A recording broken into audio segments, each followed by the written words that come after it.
होते हैं तो वहां पर लवण का निर्माण हो जाता है। तो अब यहाँ पर अम्ल पहले से बन चुका है और क्षार उससे भी पहले था, क्षार उससे भी पहले था। तो एक अम्ल एक ही क्षार के अणु के साथ रिएक्ट करके लवण का निर्माण कर लेता। फिर समझेंगे, पहले हम क्षारीय पदार्थ की क्लोरीन से क्रिया करते हैं तो नाइट्रोजन गैस तो निष्कासित हो जाती है और हमको एक एसिड प्राप्त हो जाता है जिसका नाम HCl, हाइड्रोजन क्लोराइड। जो HCl प्राप्त हुआ है वो अम्लीय पदार्थ है।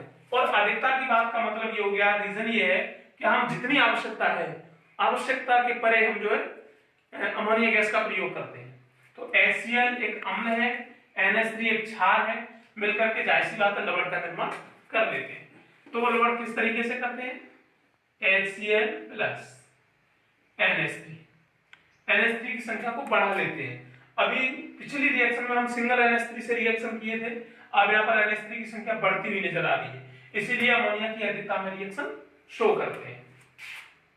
यहाँ पर देखेंगे अगर ये H एक इलेक्ट्रॉन अपना NH3 को डोनेट कर दे, Cl को डोनेट कर दे, जब Cl को डोनेट कर देगा तो Cl नेगेटिव परमाणु में विस्थापित हो जाएगा और H पॉजिटिव। लेकिन नाइट्रोजन जो होता है उसके पास एक लॉन पेयर इलेक्ट्रॉन होता है, लॉन पेयर इलेक्ट्रॉन होने के कारण ये इलेक्ट्रॉन डोनर होता है, तो हम इधर लिख सकते हैं इलेक्ट्रॉन डोनर। और जो हाइड्रोजन परमाणु है वो इलेक्ट्रॉन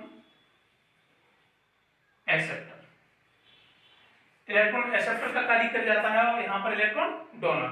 अब ये हाइड्रोजन जो पॉजिटिव है वो सीधा सीधा नाइट्रोजन हाइड्रोजन को 2 इलेक्ट्रॉन डोनेट कर देगा। जब डोनेट कर देगा तो इधर ये कन्वर्ट हो जाएगा NH4 अमोनियम ग्रुप हमारे पास बनकर के तैयार हो गया जिस पर पॉजिटिव बेस है, पॉजिटिव बेस है तो ये Cl नेगेटिव बेस के साथ सीधा सीधा जुड़ जाता है। इसमें हम मल्टीपल करेंगे, यहाँ पर हम एक HCl खर्च कर रहे हैं लेकिन दरअसल हमको मिल कितने रहे, 6 तो 6 मिल रहे हैं, यहाँ पर खर्च कर रहे हैं हम सिंगल, इसमें लास्ट में 6 का मल्टीपल कर देते तो सारा मैटर ही 6 में कन्वर्ट हो जाता है। अब हम क्या करेंगे, पूरे समीकरण को एक साथ ऐड कर लेते हैं, इक्वल टू से इधर का मैटर इधर लेते हैं और उधर का मैटर उधर। हम देखेंगे 2 NH3 तो यहाँ पर खर्च हो रहे हैं लेकिन 6 NH3 यहाँ पर खर्च हो रहे हैं। जो NH3 खर्च होने की संख्या है वो है 8 NH3 प्लस Cl2 की जो संख्या है वो है 3Cl2। HCl को हमने लिया नहीं है बल्कि वो उसी रिएक्शन से निकल करके आए हैं, जो निकल करके आते हैं उनको नहीं ऐड करते हैं। इधर बनने वाला क्या है, NH4 की जो संख्या है वो 6 हो चुकी है, 6 NH4Cl प्लस इधर जो नाइट्रोजन की संख्या है वो केवल N2 रह गई, HCl था वो हम इधर ऐड कर चुके हैं।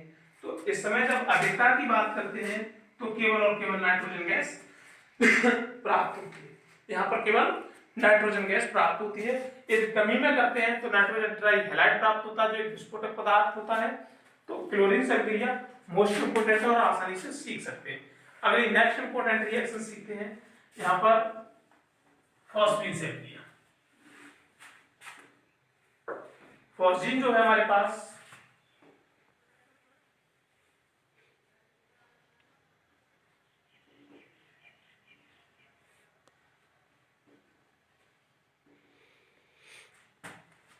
Reaction with phosphine gas. तो फॉस्फीन गैस का फॉर्मूला है COCl। नाम लिखेंगे इसका, CO को हम कार्बोनिल ग्रुप के नाम से जानते हैं। CO कहीं पर भी ऐड होता है तो हम इसको कार्बोनिल, इसको सीखेंगे, नाम रखेंगे इसका कार्बोनिल और Cl के लिए क्लोराइड, कार्बोनिल क्लोराइड। अब यहां पर ये देखेंगे कि इसकी रिएक्शन यदि अमोनिया गैस से करते हैं तो रिजल्ट क्या निकल करके आता है। तो रिजल्ट जो आने वाला है हम उसको सीखेंगे। हम इस फॉर्मूला को लिख सकते हैं C≡OCl। कार्बन की वैलेंसी को भी ध्यान में रखेंगे, वैलेंसी हमको 4 करनी पड़ेगी प्लस अमोनिया, अमोनिया का फॉर्मूला है NH3। हम इसे इस तरीके से लिख देते हैं H सिंगल बॉन्ड NH2। एक और लिखेंगे नीचे, उसका कारण अभी सीखते हैं। यहाँ पर जो Cl negative base, H positive base, सीधा सीधा ये इसके साथ विस्थापित हो जाता है। सेम कंडीशन यहाँ पर भी है, इसलिए हमें 2 का गुणा करना पड़ा, यानी अमोनिया के 2 मॉलिक्यूल लेने पड़े। अब जो शेष बचा हमारे पास, माइनस में निकल करके चला गया 2Hc।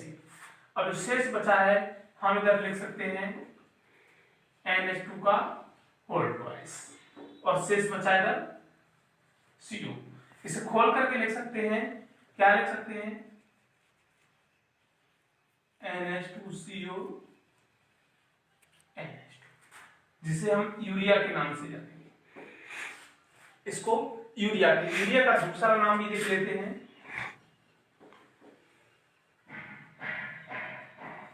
कार्बेमाइड।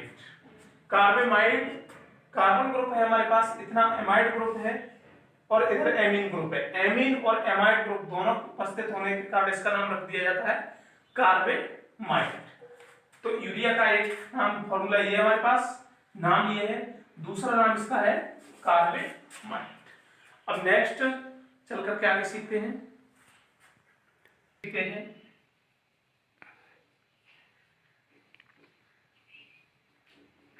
Reaction with gypsum CaSO4 into 1/2 and 2H2O plus CO, यानी इन दोनों के साथ रिएक्शन करते हैं। एक जिप्सम की अभिक्रिया CO2 और अमोनिया से करते हैं तो रिजल्ट क्या निकल करके आता है। इंपोर्टेंट रिएक्शन है, सीख सकते हैं आसानी से। Formula CaSO4 into 2H2O plus NH3 plus CO। पिछली क्लासेस में कई एक बार बताया जा चुका है कि CO2 जब भी रिएक्शन करता है तो कार्बोनेट में चेंज हो जाता है। जब ये कार्बोनेट में चेंज होता है तो कार्बोनेट जो ग्रुप होता है उस पर माइनस बेस की संख्या 2 नेगेटिव,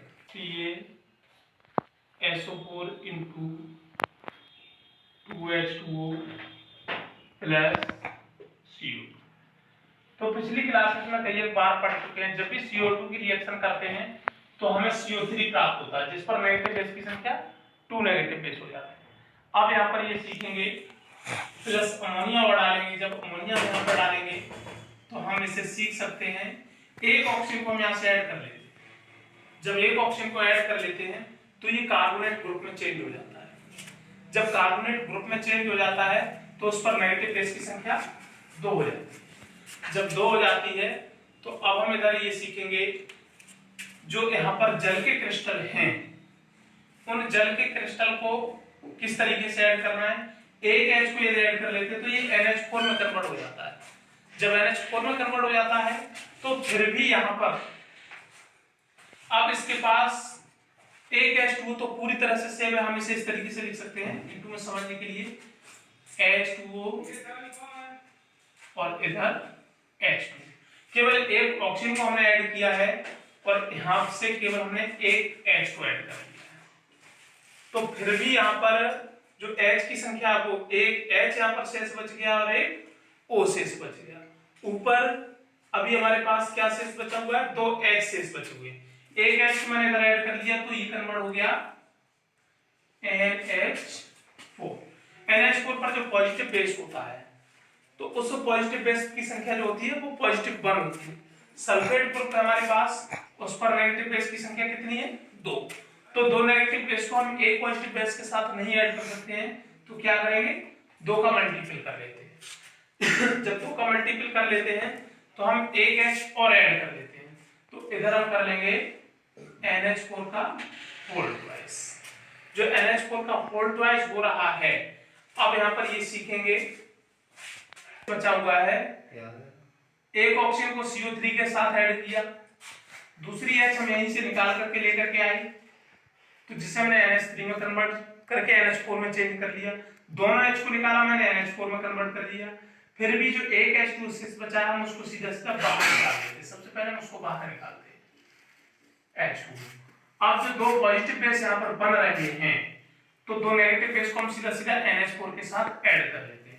इधर हो जाएगा अमोनियम सल्फेट। अब जो शेष रह गया वो Ca और CO3 प्लस इसका प्रयोग जो अमोनियम सल्फेट है, तो इसका प्रयोग उर्वरक खाद बनाने में करते हैं। तो इस रिएक्शन के अकॉर्डिंग हम सीख लेते हैं अमोनिया का जब प्रयोग हम करने जा रहे हैं, अभी पीछे यूरिया बनाई थी, अब यहाँ पर अमोनियम सल्फेट बनाया है जो एक रासायनिक उर्वरक पदार्थ है। तो अमोनिया के प्रयोग के बारे में भी सीख लेते हैं। सबसे पहले हम इसका प्रयोग उर्वरक खाद बनाने में करते हैं। इसके नेक्स्ट जो केमिकल प्रॉपर्टीज रह गए वो नेक्स्ट क्लास में बात करेंगे।